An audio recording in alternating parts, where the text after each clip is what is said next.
Hey everybody, welcome back. It's Thursday at 3 p.m. And it is time for Live at Epiphan. This week we're going to be talking about the best live streaming software for 2019. That's right. So Matt has done a deep. Did I get enough deeps in there? Deep dive. Yeah, and I mean, I've got my reference papers if I really need to, but you know, for today's show, we're not going to worry about it. Hopefully not. Now, as you already know, my name is Cameron, and this is Matthew.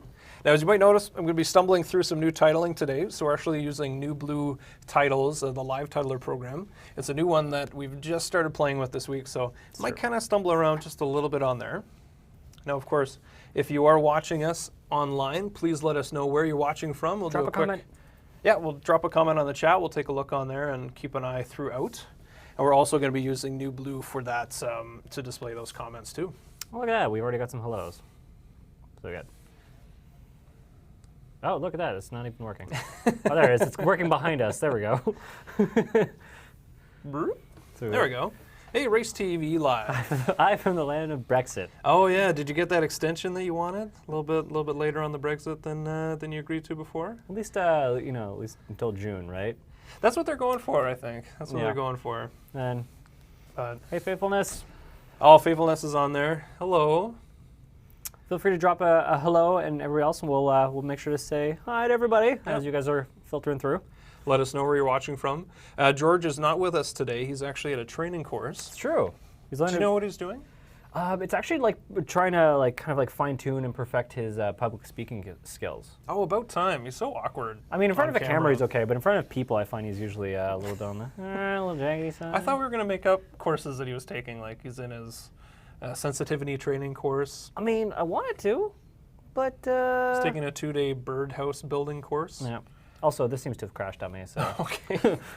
Oh, that's a good. Can drop a comment. That's a good start. Lisa will keep us posted, and or Cameron will be able to take a look at those comments. Well, I see a comment from Colin Wilcox. He's saying hello from Wisconsin, the land of cheese. Rune Mo is I am from Norway. Oh, I really want to visit Norway. Norway would be nice. You could stay with Rune. He's got an extra room. Rune, we're not putting any pressure on you, but maybe a little bit. He's got an extra rune for you. All right, let me get rid of those now. All right, we're still learning how to use this. Just put it back up. That's fine. That was me. Oh, that was you. Everyone has access to add these comments, so we're just going to be competing. We comment on top of comment on top of comment. All right, now we will be getting into the show pretty soon. Today, again, our topic is best live streaming software of 2019. We did cover this topic last year, so we're going to be looking at a few of the same programs from last year, a couple of new ones, as well as pointing out a few new features. And again, Matt has done a lot of research on this one over the last week.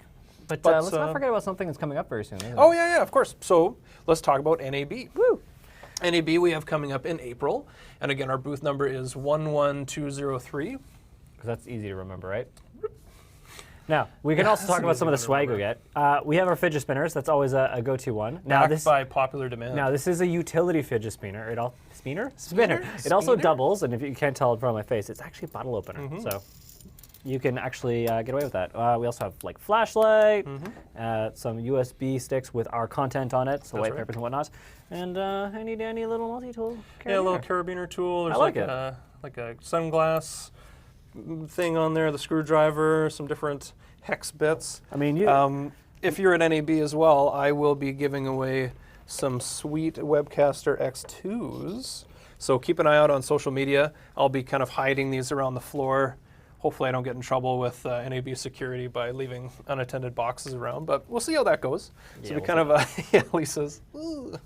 Now, we also have a video that we posted on the NAB YouTube channel. We did. So this is a contest video. Please, if you haven't done that already, take a minute, starting right now, and go and like that video. Right now? Right now. So we're just going to take a quick break while you go like that video. No? Is that not going to work? No? But how about we move forward? Was that enough time? All right, fine, right. So let's talk about the news. Now, there's a lot of crazy stuff happened in the last little while. Some things we should probably touch on. Yeah, there's one negative thing. I'm just going to start off right with that. Now, as everyone's aware, last week there was a really terrible situation that happened in New Zealand. And it definitely raised a lot of concerns around live streaming and how quick these companies are to take this kind of content down, and even just how quick other people are to share this stuff. Yeah. So there was a young man, he's been arrested in New Zealand. He's actually been arrested for sharing the video that the shooter took during the shooting. Now, this video was about 17 minutes long. Initially, it was viewed 4,000 times, and it wasn't actually reported initially until about 12 minutes after that video was first put up. So, as per some of the laws in New Zealand, because it is sharing like a hate crime, it's sharing hatred, right. he is going to be, kind of facing some judgment on the fact that he had shared this video, which is not cool. But it definitely did raise a lot of questions about how reactive Facebook has been. Within the first 24 hours after that video was shot, it was then again shared or attempted to be shared or reposted 1.2 million times. And I mean, I understand that some of that is also based on awareness. People just want the world to understand what had happened. But there are news outlets and there are other sources that are supposed to be, relaying this information at a more socially and publicly acceptable way. So, as this gentleman obviously just had happen, you're not without repercussions to your own actions. That's right. And I mean, think of all the times that you've shared something online.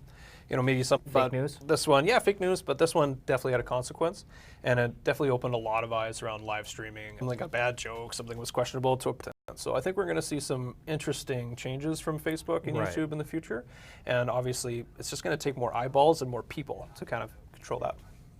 Lisa, your laptop has volume. All right, now in a little bit of different pace.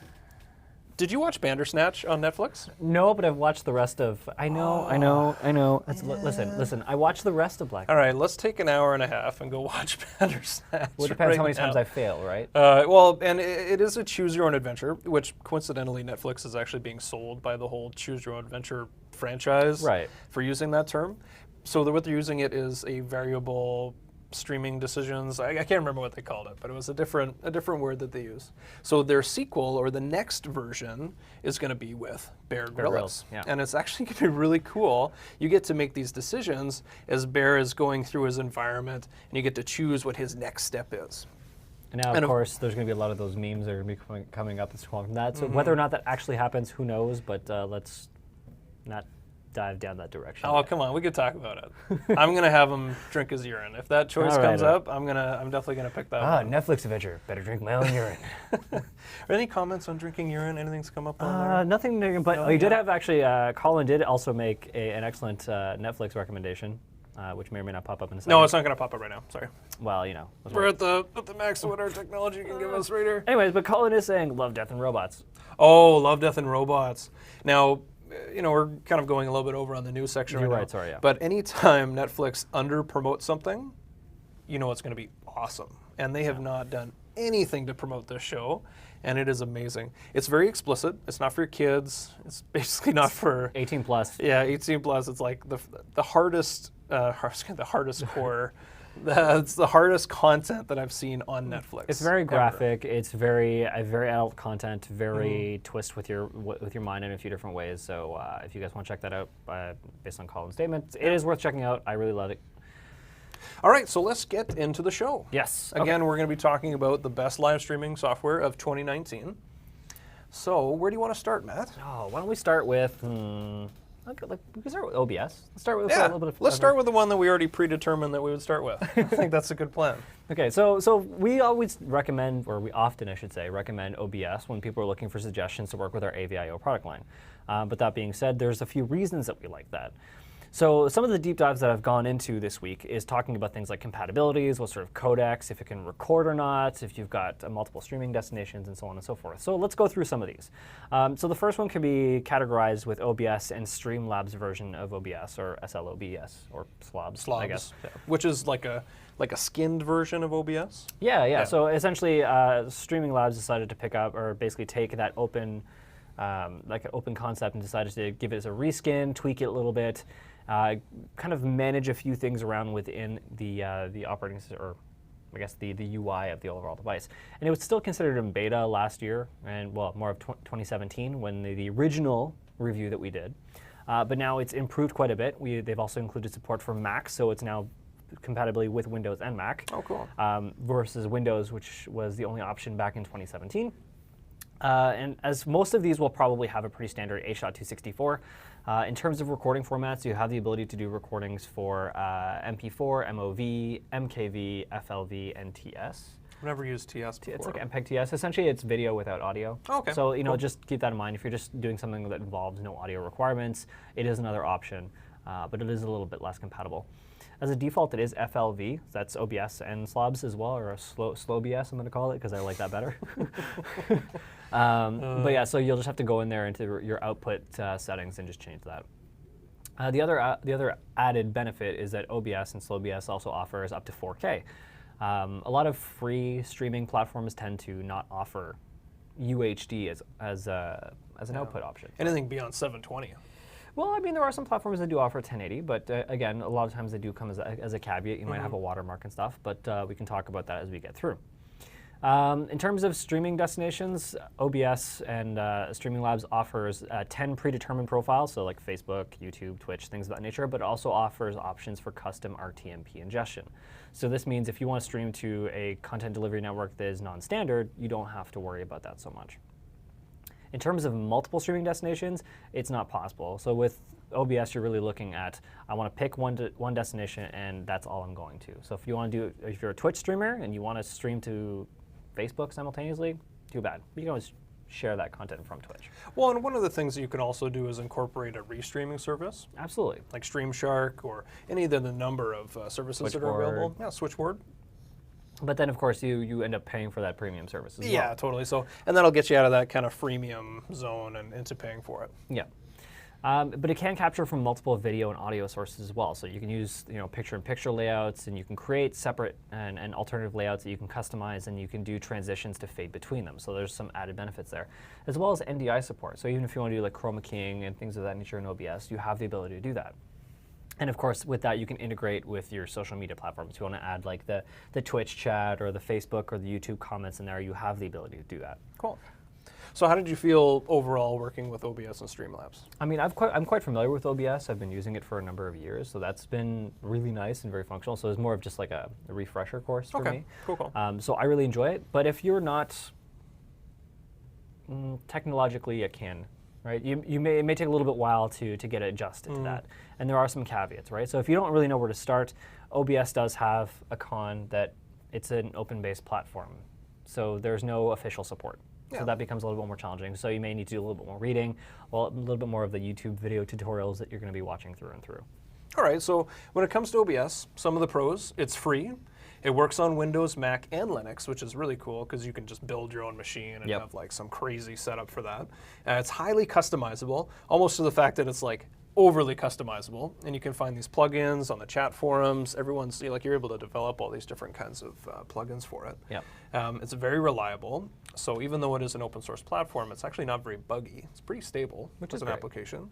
And it doesn't use a whole lot of CPU. Does it use a lot of like your GPU, or is it just like? Well, I mean, it just depends on what your system can handle, really. Okay. You know, if you're going to be like a hardcore gamer and that you're using like 1080 Ti's and you're using all this hardcore gear that's going to be very CPU intensive, you're going to run into some streaming issues if you're trying to do it all on the same computer. So a lot of very able and known streamers that are looking for that freemium service that are using OBS tend to have a separate dedicated computer for that. But again, that's where you start incurring extra costs that might not be as convenient or fun. All right, and that takes us to the cons on the program. So there is no centralized support, like you mentioned before. Yep. And Adam and I, Matt and I were getting ready. Anyone who likes to watch the show frequently knows that I mess up names consistently. Hi, I'm Adam. So that's like, you could have a drinking game with every time Cameron messes up a name. Take a shot. I mean, we can't do that on the show. But. So anyway, Matt and I, because we're already way too drunk. Now, Matt and I were talking earlier. I think there's an opportunity for like an entrepreneur to kind of sneak in on OBS and provide some kind of support. Yeah. Right? So if you had like a monthly support program or like a monthly support fee and having access to just like a pool of support guys, you could actually like tap into a pretty open field that's kind of just been left in this blind spot by OBS. Right, and even if you're going to be something like just a one-man show, at least at that point you can at least set it up so that you maybe won't have live chat or phone calls, but you'll have a ticket system and stuff that you can kind of address and just say like, hey, it may take a week to get back to you because there are millions upon millions of people on the internet that are using OBS. Totally. But anyway, and if you do it, 10% finder's fee, right? I think for Matt and I, that's probably fair. And all right. 8%, 2%? I know it was your idea, but I'm going to Yeah, hold on a sec. 70-30. Now, like I said, it is really difficult to configure for beginners, but there is lots of videos, lots of tutorials, and there's no multi-streaming. But again, with multi-streaming, you can use another resource like Streamshark. All right, so what is next on our list? I think we could probably talk about XSplit. XSplit. So XSplit has 2 different versions. Well, there's a few different versions, but let's just talk about free versus paid. So you were kind enough to do up these graphics for me, so you added a nice little asterisk in the bottom corner saying that some of these features may not be available in the free version, and that's totally true. So unfortunately, it is only compatible with Windows, so again, Mac users, you're a little bit left in the dark. It is H.264 encoded. You're looking at MP4 and FLV for recording formats, so again, pretty standard in terms of everyday use. If people are asking what FLV is, you're going to be pretty hard-pressed to find software that's going to openly play that. VLC Media Player is a pretty good one that'll do that. In terms of resolutions, you can go up to 4K with XSplit, both in the free version and the paid version. There is a caveat that with XSplit, anything above 720, you end up with an XSplit watermark. Is it really obvious? It's right across the screen, or is it the bottom corner? It's usually the bottom corner. Okay. So it used to be across, like in this 10% transparency, which was really annoying, but they changed that a few years ago, thankfully. In terms of streaming destinations, there are 6 predefined profiles. So same things, Facebook, YouTube, Twitch, cool. As well as custom RTMP ingestion. So that makes it still really easy to use in that regards. And it does offer multi-destination streaming, but only at the paid. But. Yeah, the big buts here. And there are also multiple video and audio sources available, but you are limited to what you can do on the free version. So you can do a picture-in-picture with a webcam, with maybe screen capture using a USB microphone or something of that nature. But if you want to add more and more video and audio sources, then you need to have the paid version to do that. Well, really, that's what people want to see, right? As a gamer, if you are streaming your gameplay, people want to see what you're doing in the game. They want to see reactions, want to see your face, see you having fun. Yeah. So it's definitely like a feature that you're going to want to invest in if it's something that you're doing, like as a professional gamer. True. Yeah. In terms of layout switching, you can certainly do that in XSplit. So you can create little layouts that you can customize to a degree to do some live switching. But if you want to do anything with transitions, fades, swipes, spin outs, anything of that nature, you need to have the paid version to do that. As well, there's no NDI support, so you can't just remotely bring in any sort of video sources. If you guys don't know what NDI is, watch last week's show. We talked about this. Was it last week? It was last week. Yeah. Okay. Yeah. And then social media and community. So you can use chroma keying and such to bring in your Twitch comments, your YouTube comments, maybe your subscriber list and things of that nature. So there definitely are some fun things that you can integrate, even when you're limited to 720 without a watermark. Well, and again, with gamers, people love seeing their comments come up on these games. If you give a contribution, you want to see that. If you have a new subscriber, you can have that information come up too. So it's a really cool way to engage with your audience and make sure you keep that flowing. Yeah. All right, so XSplit, pros and cons. So like we talked about, easy to use, easy to customize. It is stable, and it's pretty consistent in its flow, right? It's a good program. It's had a lot of development that's gone into it. There are third-party app integrations, and you can also include URLs too, which is awesome. Which is really cool, because then you can get those comments flowing on there too. And they have really good support. Yep. So much like our team here at Epiphan. But of course, you can't use it on a Mac. You can't use it on Linux. I mean, not that I could think of any Linux-based system that would play games or anything of that nature, but still. Well, and I don't think cons Windows only would qualify for you as a con. Yeah. Is that fair? Yeah. Now, there are no encoding presets, so you do have to have a little bit of basic knowledge, which, again, you can find that information on a forum, look it up. Yep. The watermarks in the free versions, like you said, on the streams over 720p, and there's paid functionality that's very similar to slobs. So you're paying for this stuff that you could actually access in the slobs format, but to each their own. But again, you also have support, which you don't have in OBS, right? So where you get a trade-off of no support with OBS, or no official support with OBS, and getting up to 4K, you get features like having support to be able to troubleshoot some of those issues, or especially if you're a first-time user, as well as, maybe just limiting to 720. So if you're a Twitch streamer anyways, you are pretty limited there anyways. So it shouldn't be too much of an issue. Cool. All right, I'm just going to take a look at the chat real quick. Actually, I'm going to throw this one up. Thank you, Faithful Mess.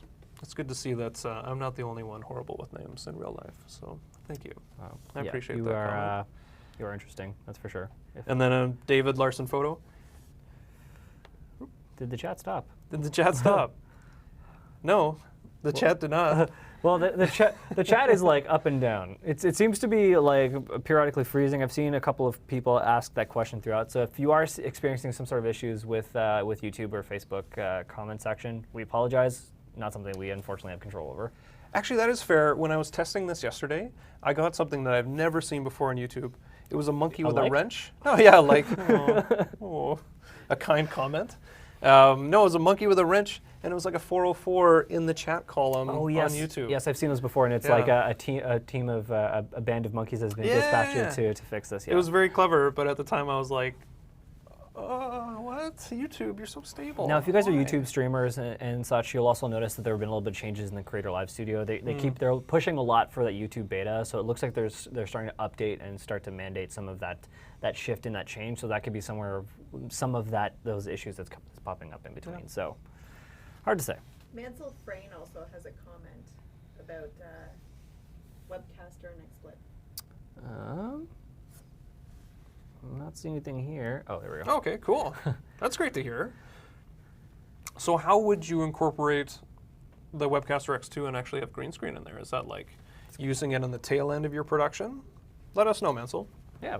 Yeah, we'd be curious to see that, or if you have some examples of your work, make sure to throw a link up and we'll check that out too. Plus, if you guys are Webcaster users and you're on Facebook, feel free to join the Facebook group. It's community owned and operated.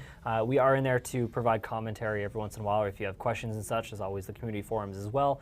Mansell is a very, very active user on the Webcaster page and group, so definitely worth checking out. Yeah.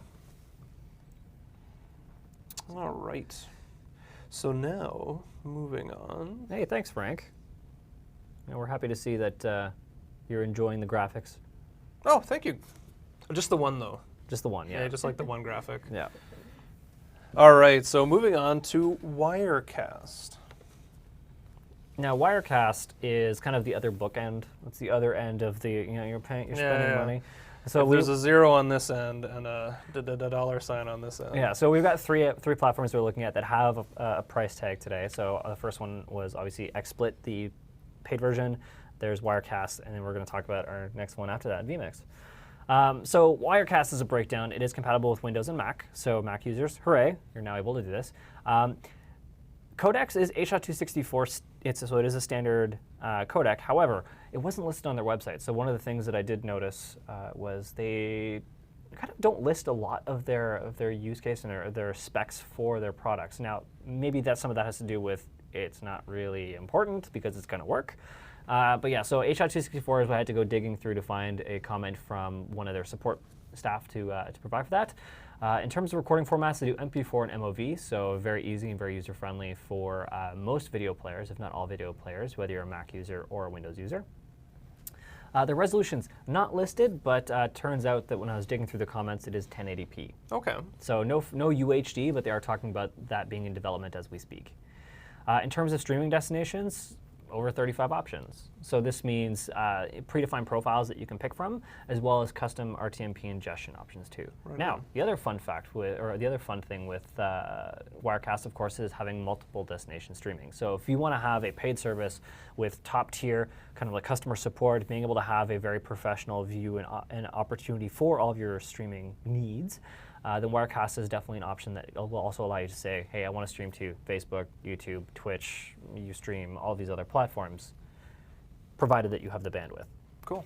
No. Now, we do have a question from Tim Traw Productions. Sure. Now, Tim, we have received your mail, and I will be in touch with you. Just note. He sent us a couple of letters, so we'll get in touch with Tim. Oh, interesting. Okay, perfect. So can figure out titles and lower thirds in Wirecast. And yeah, that's unfortunately it is a little bit of a reality when it comes to more complex softwares such as Wirecast and vMix. They are more like a production studio kind of base, like things you would see like in a newsrooms kind of a studio. So there's a little bit of work and challenges that can be done there. I would recommend reaching out to the support team. Now, if you're just on the 60-day trial, they have a great community forum also available to you, or you can always drop us a comment later, and I'll see if I can walk it through with you. In terms of multiple video and audio sources, no problems there. You can grab multiple video and audio sources both through USB sources or whatever connections you might use. This could also be NDI. And they offer tons of layout options and tons of transition options. We're talking, you could probably have over 230 layouts in a single project. My first corporate experience with Wirecast, we actually had a couple of satellite camera operators, and it was really seamless. They just used like an iPhone. They had an iPhone app on there, and we just set them up with a Rode mic directly into the camera. And it was awesome, like seamless going back and forth between them. Obviously a little bit of lag because we're just on Wi-Fi and in a pretty big public space. Right. But to have that kind of flexibility and that ease of use just to jump right into it, it was pretty cool. It does make life a little bit easier.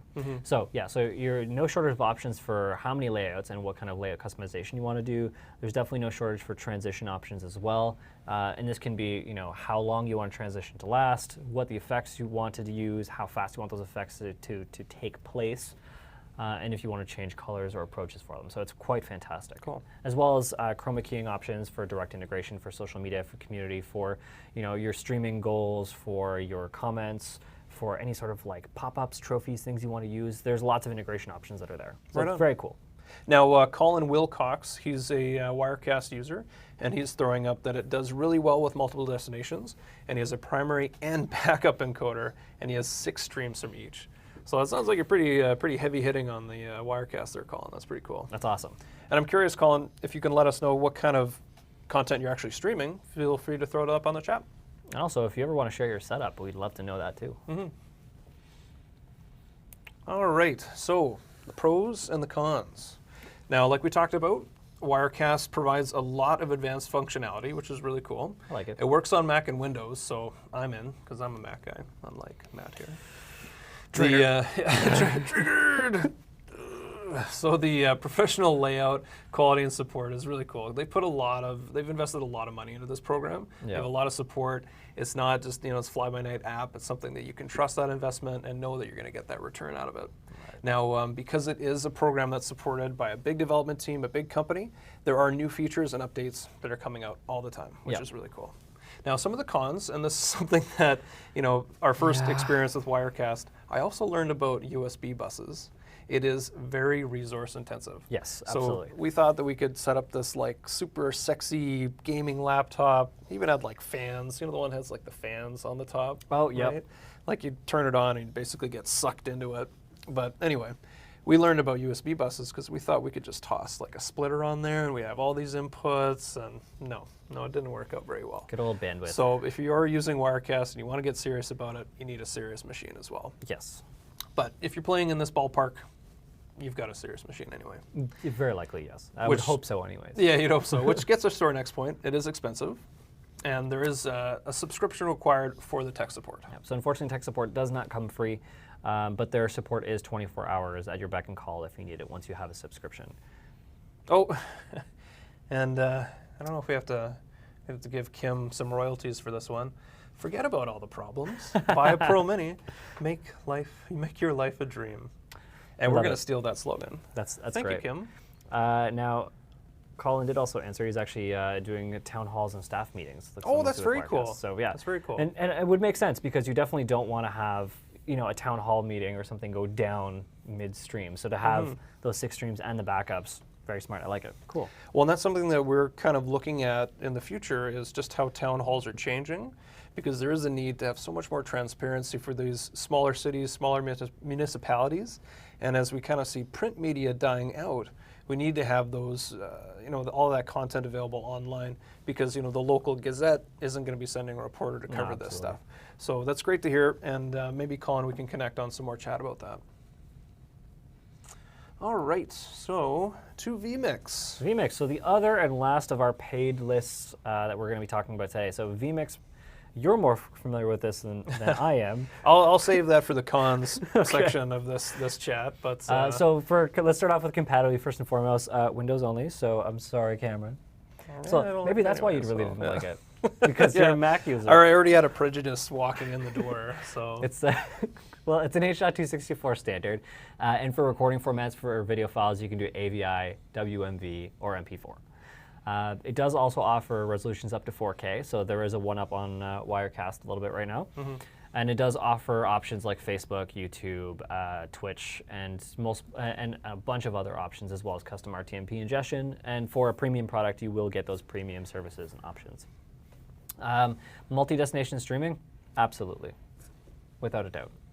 And if you've got questions or you don't understand it, they've got 24-hour support at your beck and call if ever you need to. In terms of multiple video and audio sources, not a problem. Layout switching, absolutely, and lots of transitions available as well. There's also NDI support.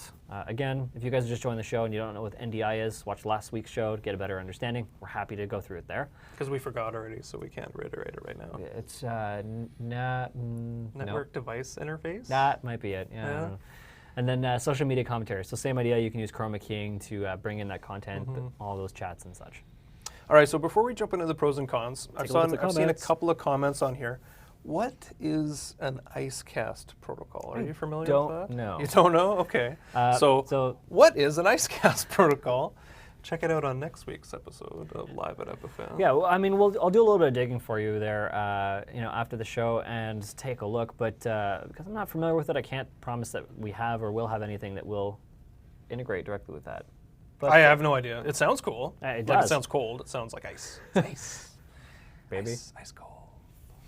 Most of these software packages are more used for video, but there is software available if you can check the IceCast website. So I guess we'll just check out the IceCast. Are you thirsty? Oh man, In Canada, here Tim in Hortons, Canada, we have Tim Hortons. Tim Hortons, yeah. Oh, and Tim, actually, this is a really good point that Tim brings up. vMix is great with X keys switches. So the whole platform, vMix, is very much directed towards that kind of broadcast crowd, Right. where they're familiar with big bright buttons and everything's segmented, and that's that kind of UI is something that's that they like. So I love it.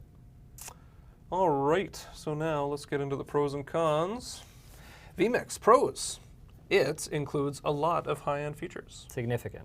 There is great support, just like here at Epiphan. Now that George's taking the day off. For a true professional production feel, which is, again, like if you're familiar with live broadcast production, sitting down in front of this app, it's very similar to the big board that you'd have with all of the switches and buttons and everything like that. Now, if you guys want to see what it looks like, you can jump on their website, and even on their website, they have like a photo of their UI. And you look at this, and if you're like me and you're not a production user, you're going to see this and go, oh, well, that's intimidating. I don't know if I can handle that.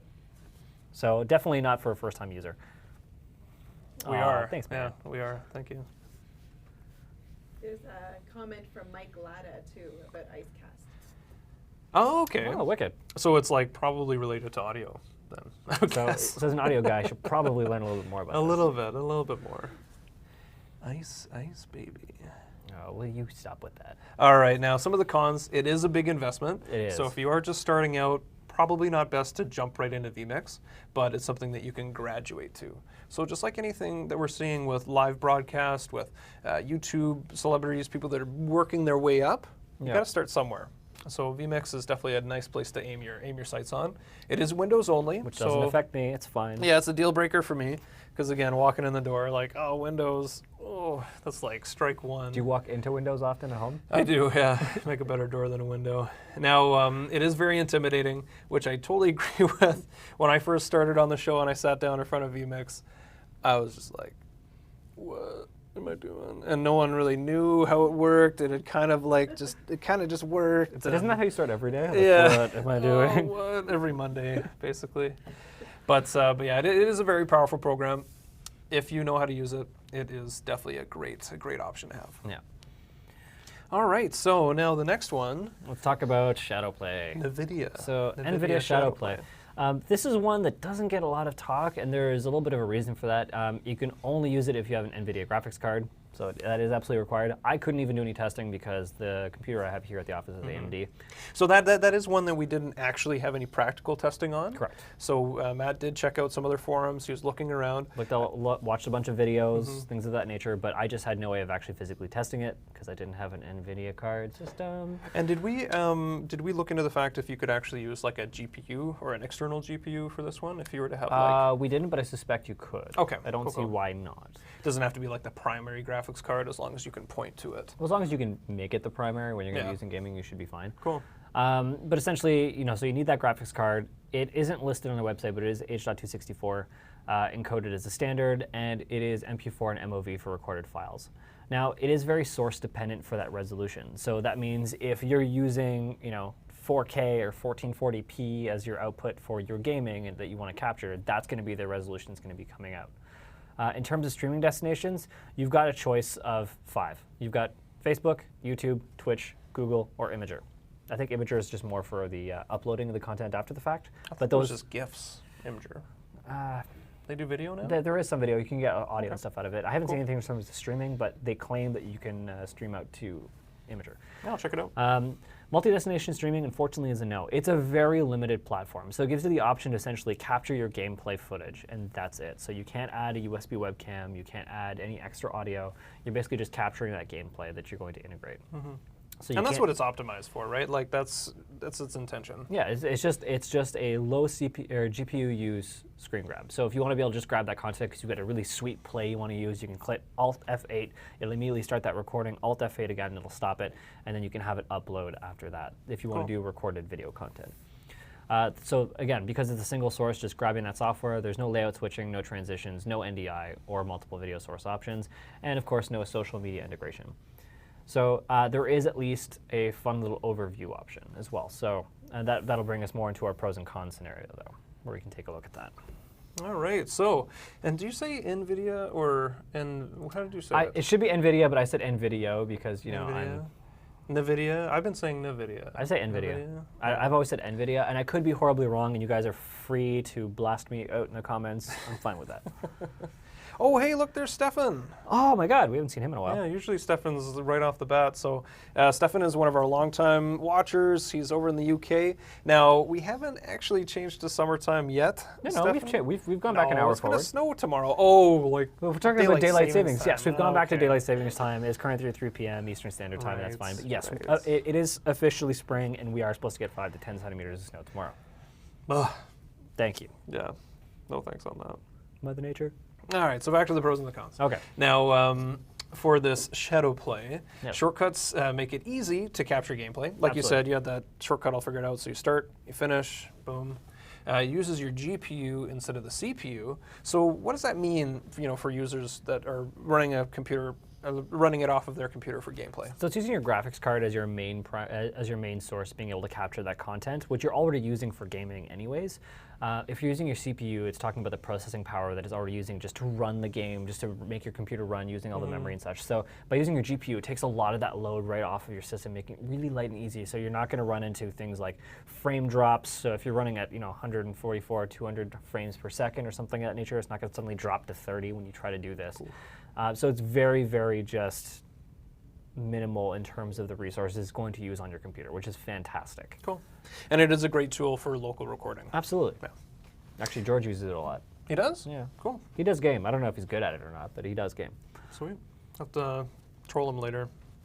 All right, now, some of the cons. You must have one of these graphics cards. Sure. So do you know how much one of these would generally cost? Is it a range, or you have to have one specific card that will work with Huge this? range. Nvidia has a huge range of graphics cards. And we don't have to go out there and buy a 2080 Ti or 1080 Ti, which are, That's expensive? Yeah. Okay. Sounds expensive. Hundreds, we're getting into thousands, kind of dollars, kind of range. You put a T on the end of something? Ti.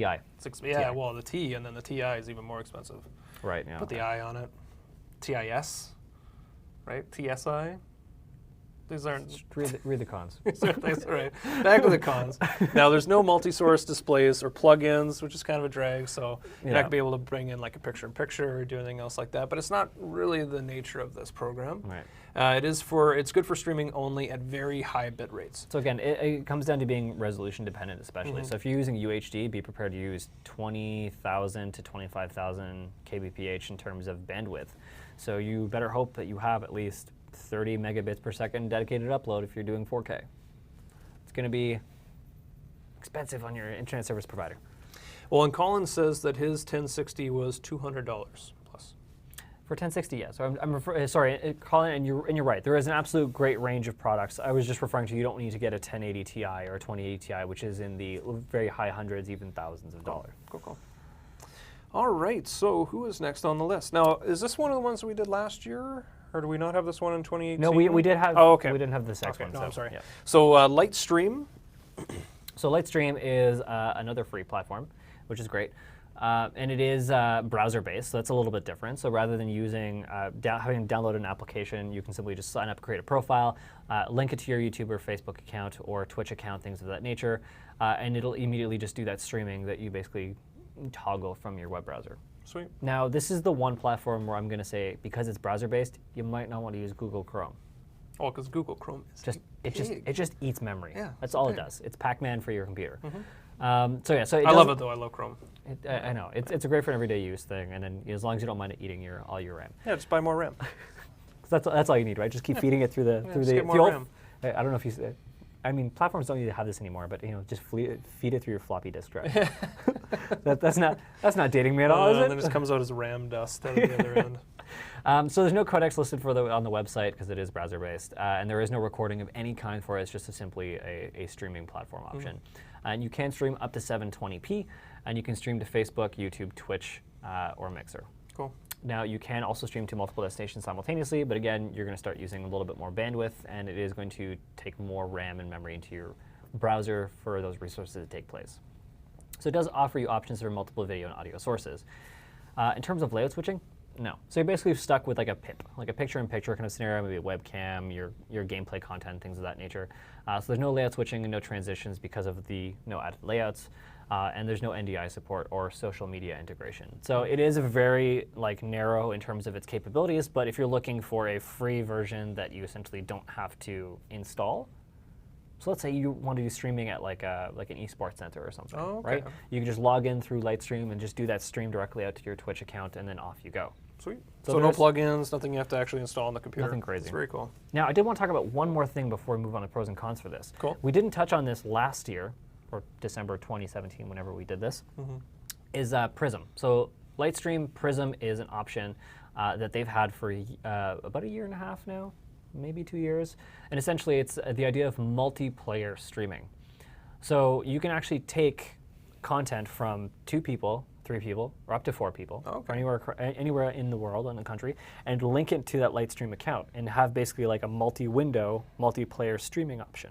Sweet. So worth definitely checking out. There's, I think, like a 2 or 3 minute video available on their website called Lightstream Prism. Again, very cool, very worth checking out, especially if you like doing lots of campaigns, especially since Halo is now going to be available on PC. It's going to be very popular. It reminds me of watching GoldenEye when I was a kid. Oh, yes. Right? When you go to those parties and everyone's playing GoldenEye, and it was never my turn, so I just had to watch like the GoldenEye on the 4 screens. I don't want to get into that. You never got to play it, did you? Yeah, I didn't get to play. I wasn't very good. It's kind If it makes you feel better, I have it. I could just bring my N64. Yeah, let's do it. I'll bring it to the office. Let's do that. N64. All right, now actually a good comment from Kim, or a good question from Kim. So how do we shoot messages on the screen? Did you use Titler Live? We are using New Blue Titler Live this week. It's something that we've newly incorporated on. One of the behaviors that I wasn't expecting was when you use the web UI where we're monitoring the chat, we can actually promote these comments on top of the comments, or sorry, on top of the content that we already have on the screen. It's not what I was expecting to happen when you're using the app. As you go from title to title, it actually bumps the other one off. Right. So with this one, it actually lays it over top, which is really cool. It does make your life a little bit easier. Yeah, a little bit easier, and I do really like that it includes the icon. It was really easy to set up, and I do like having the control of being able to keep that comment on for long enough for us to address it, read it. You know, folks can read it at home as well. There's a good comment from Colin Wilcox, too. Get it up on the screen, Lisa. I'm getting it there. All right. Oh, yeah. Yeah. I guess, yeah, we absolutely could. Oh, we should read it out loud. So Colin asks, have you in the past or will you in the future be discussing hardware encoders? I mean, we could. I mean, we have our own hardware encoders. We do promote a lot of that. We do. We haven't really done a typical comparison of competitor products before. That might be something that we have to discuss with the rest of the team. I like it. Well, and just like this episode, you know, we're doing an episode that's not focused on our encoders. So a lot of this stuff you can go out, you can use a computer for. You might grab one of our grabbers, but there's other technologies that's available at a lower price point if you want to get started in this kind of streaming. And the intention of this episode is really just to do a deep dive on these programs and not have it all circle back to what, you know, you could get from us to support that effort. So why don't we move on to our pros and cons list for this little guy? Let's do it. Just got to push this guy out. I'm happy with the way these turned out. I know. And there's a way you can actually incorporate After Effects as well, After Effects. So After Effects? After Effects. So that's when I get back from the plane ride, is I'm After Infected. So I'm going to play around more with that and keyframing, but it was very cool, and only a couple of days I was able to develop these. They're not like earth-shattering, but it was pretty fun. All right, so Lightstream Pro's free. That's always good. Yes. It is a browser and cloud-based application, so you don't have to have it locally. You can run it anywhere. It's simple to use, quick and easy to set up. Yep. Uses less CPU, and why is that?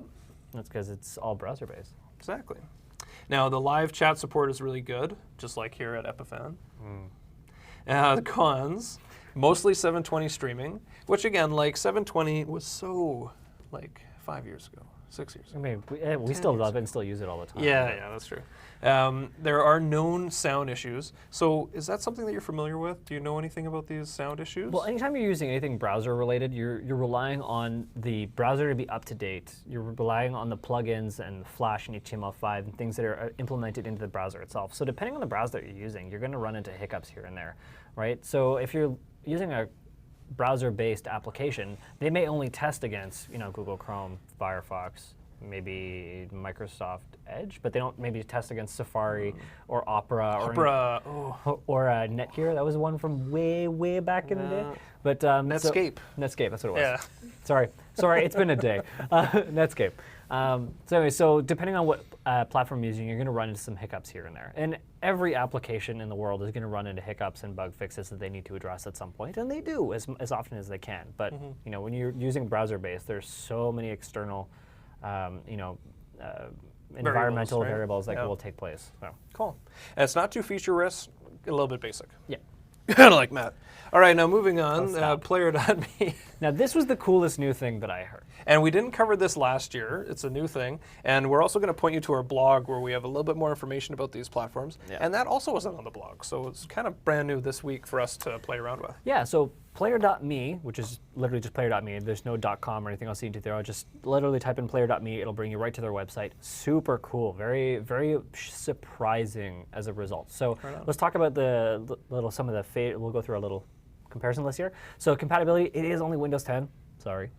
And they are looking to expand that, so they will probably try to backwards compatibility to Windows 8, and they will eventually put it into Mac, but right now you're only looking at Windows 10 as an option. So if you guys are an older Windows user, or if you guys are any other platforms, we apologize. It is H.264 standard for recording and for streaming, and you have a recording format of MP4 that's available. Now the resolution, I thought this was kind of cool. This is not a standard resolution. Up to 1140p quad screen. So this means that you can capture your single screen at a 16:9 aspect ratio. You can capture ultra wide screen, dual monitors, that kind of thing, or in this case, quad. So you can have up to 4 screens, basically, that you can capture simultaneously. Well, I had to ask Matt when I was making this graphic, like, is this a typo? What is 1140p? Yeah, this is Never heard of that size totally, before. Yeah, totally. So that was super surprising, and it's super easy to set up. So in terms of streaming destinations, Facebook, YouTube, Twitch, and Mixer. So it is limited to those 4 options, and there is only one destination that you can stream to at a time. So you got to take your pick. But aside from that, you can do the multi-video audio options. So this includes the webcam, the game feature, and the USB audio you want to add for your microphone, as well as the gameplay audio. So it is pretty simple in terms of those features and the video and audio sources that you can add. But there is also layout switching, so you can change how you want your layouts to be positioned. There is an excellent little layout editor and creator that you can find. There's lots of predefined ones already, depending on the game that you're using. You can actually just search the game, and it'll give you a custom skimmed version of it that you can use. Oh, that'd be so really neat. Cool. So it actually like plays off of the different displays within the game itself. Yeah, so if you're using, let's say, like Dark Souls or something, you can just type in Dark Souls. It'll find 1 or 2 layouts that it has that's Dark Souls themed, and then you can use that and throw that up. So it's really cool. As well, no NDI support, but I mean, this is a relatively new platform, so I'm not overly surprised. It doesn't mean it's not on its way at some point, but social media and community involvement is massive. So if you think OBS is cool, I actually think that this is as feature-rich as OBS, but easier to use. Cool. And free. And free. Yeah. So I highly, highly recommend you guys check out PlayerMe. shocked and surprised me by a landslide. It's almost like they took OBS and Discord, like the Discord service for chatting, and smashed them together. Because you also have an entire community and like posts and things that you can add in there and share within that community, and ask people and just like, hey, I'm streaming in 5 minutes, come check it out. Like you can do all of that basically in player.me. It's free. They ask for some information, just basically the standard information if you want to submit for QA testing or bug fixes, or if you have questions, or if maybe they'll have a more premium paid version in the future. Cool. So they do require some little bit of information, but overall it's very minimal and it is shockingly cool. Well, that's interesting you brought that up, because one of the challenges that Matt found doing the exploratory for this was even downloading some of these trial versions were a little bit arduous, right? Like you had to go through the login screen, you had to confirm, you had to create accounts, and really, like, if you're someone who's maybe needing a solution right away, or you don't have the patience for that, then that kind of wall up in front of your program will definitely cost you a lot of users. Yep. Like for example, when I was just downloading Wirecast, it asks for a whole slew of information, then it asks you to confirm. And then I waited for the confirmation email, which never came. And so I clicked to resend that email, and I waited, and it didn't show up. And then I clicked again, and I waited, and it finally showed up in my junk mail folder. So sometimes it's not a perfect system. And especially if you want information now, you want to be able to start your testing. Sometimes it's a little like, huh. Yeah. And then you move on to the next thing, and you forget about it entirely. Yeah. All right, do we want to jump back into the chat for a minute? Yeah, let's do that. All right, so there's a question for Stefan, and that was actually, that was a joke I was going to make, because no one goes beyond 4K, and anything that we reviewed today, nobody goes past 4K. Correct. The Tokyo Olympics are going to be in 8K, which is obscene. Who's going to be able to watch it, right? You're not going to be able to watch it at home. Like you have to go to the bar where they have an 8K screen or something, or go to a stadium. I don't know. I still think that's going to be awesome. Oh, like the Olympics? Yeah. Yeah. And just being able to watch it in 8K. But where are you going to watch it? Like, where are you going to watch this 8K content? I'll figure it out. I'll figure it out. I'll take 2 of my 4K screens and I'll put them together. I'll mash them together. That'll somehow work, right? That's how that works. We put them side by side. It's suddenly 8. Oh, that's funny. That's pretty good. All right. So anyway, back to the pros and cons. Actually, I'll get rid of this guy's car. Get rid of. Don't get rid of him. He's one of our loyal Get rid of Stefan's comments. Now, Stefan, we are looking forward to seeing what you're doing with that X2, by the way. So make sure to throw something up on the Webcaster X2 forum on Facebook, or just drop us a line and tell us what you've been up to with that. Now, player.me. Some of the pros. It's free. Free is good. I love free. Yeah, we've established that free is good. And especially when you're starting out, and if you're looking at something like OBS, complicated to use, not as user-friendly, player.me, free. Yep. Right? And super intuitive and easy to use. That's cool. I mean, it gives you the widgets right there. So let's say you're pairing with Twitch. It'll actually throw up those widgets once you actually log in. It'll say like, oh, this is your chat.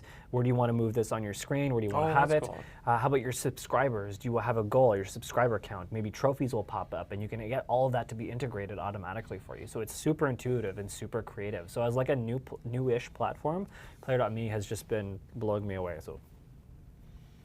What else we have? All right, so it also has a community feed and chat room to expand your reach, which Matt was just talking about because they have those widgets and integrations. Now, chat room, 1 word or 2? Let us know in the chat.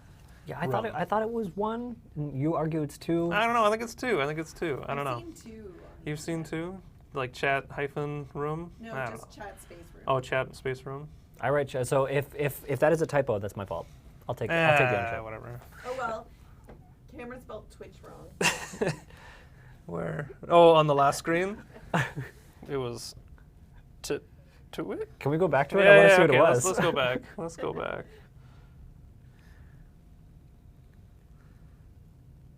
Twitch, yeah, there's no T in there. Oh. You forgot the T. There's 2 T's in Twitch? Yeah. So okay. what's that? That's Twitch? Twitch? Twick? Twick? Look at follow me on Twik. All right, so this guy also offers easy integration for streaming. We probably talked about that already, but we're getting a little bit crazy at the end. Yeah. Some of the cons: it's only supported on Windows 10, which is good for some, not great for others. Tech support is through chat only, so there's no live chat available on the phone, anything like that. No phone, no email. It's just a live chat widget that pops up, and you can ask your question, and they can take up to an hour or two to respond. So, I mean, it's still at least same day, so that's something. Yeah, same day, but not great if you're like in trouble and you need support right away. Right, yeah. No multi-streaming, but again, actually, sorry, I'm going to say that you could use a multi-streaming platform, but would you actually be able to do a custom RTMP push from that one? I don't remember if that was No, on because you're one of our limited to specs. just those 5 profiles that you can use. Okay. No chroma keying integration, so that'll limit you if you're using any third-party programs for bringing in comments or other content like that. But overall, it is very, very cool, and I highly recommend checking it out. All right, so that kind of brings us to our final question. So in your opinion, Matt, which program that you went over was best for the beginner?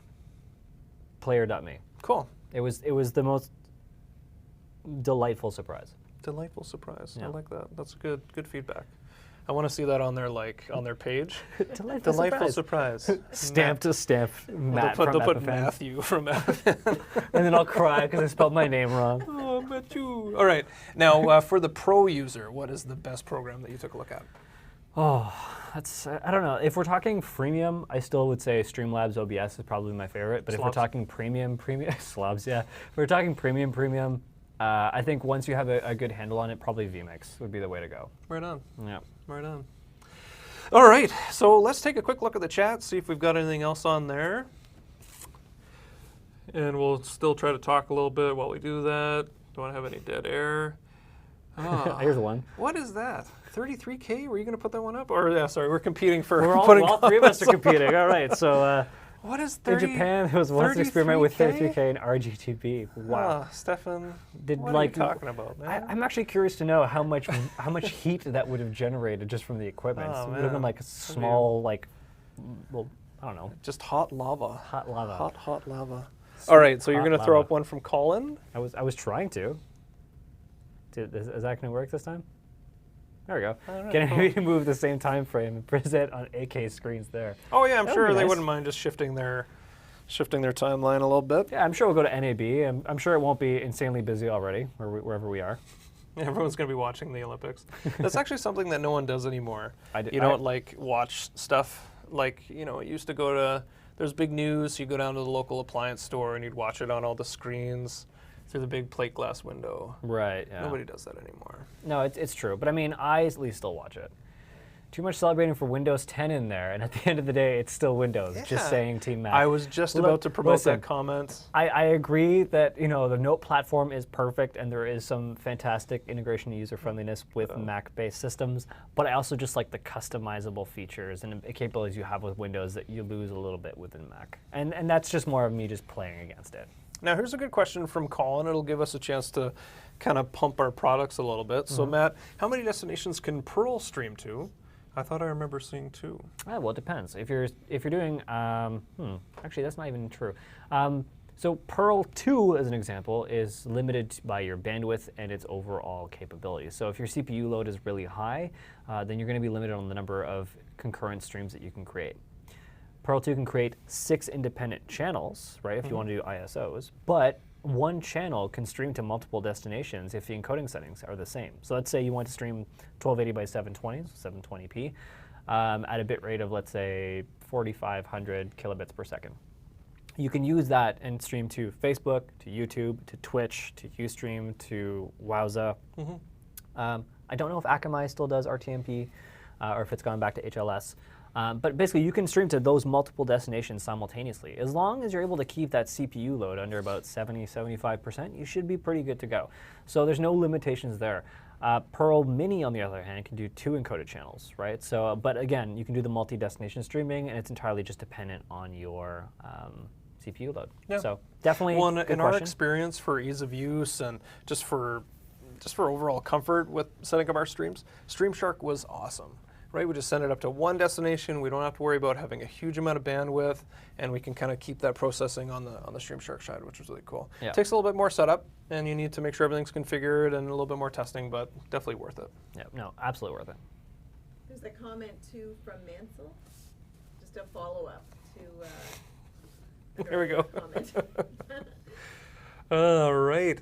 Sorry, no can-do screen green screen with Webcaster X2. Just saying XSplit good for green screen work, but I try. Oh, okay. So that was like back to your earlier comment. Yeah, Thank that's you for for the clarifying that, Mansell. We I appreciate appreciate it. Yeah. Also a good one from He has a lot of good ones today. As soon as there is a no. So the little emoticons are popping up, and he goes, as soon as there's no dog in the live stream, the viewer numbers drop, i.e. people in chat drop by 100%. Maybe next time a dog to break the record. So we need to bring a dog into the studio. A cat. Oh, a cat. Is that a cat? Oh, I'm sorry. Cat. No, that's a Stefan- dog. So no, Oh, no, it's a she's cat. right, it The is first cat. one's a dog, the second one's a cat. Yeah. I'm sorry, Lisa. We're fighting about household pets now. Meow. I don't own any pets, so I can't bring any. I could okay. I could probably borrow my friend's Great Dane. I see though, cats from- running around the neighborhood all the time. Just grab one of those cats. Yeah, but I'll just bring my buddy's Great borrow Dane and a just get him to neighborhood hang out cat. for the day. Bring in a feral cat or something. Yeah. All right. So, you're welcome, Colin. Not sure what we did, but you are welcome. All right, now thank you everyone for watching. It's always a pleasure. Matt, you've been it's been too long since you've been on the show, so thank you so much for joining us my today. pleasure, guys. Now next week our scheduled episode again will be at 3 o'clock every week, 3 o'clock Eastern. Are you sure And it's we're- not 301? Well, it depends on when we're actually going to get started. But yeah, 3-ish, but it's all good. It's all good. Now, next week we're going to be talking about securing your live stream, comma, whether you like it or not.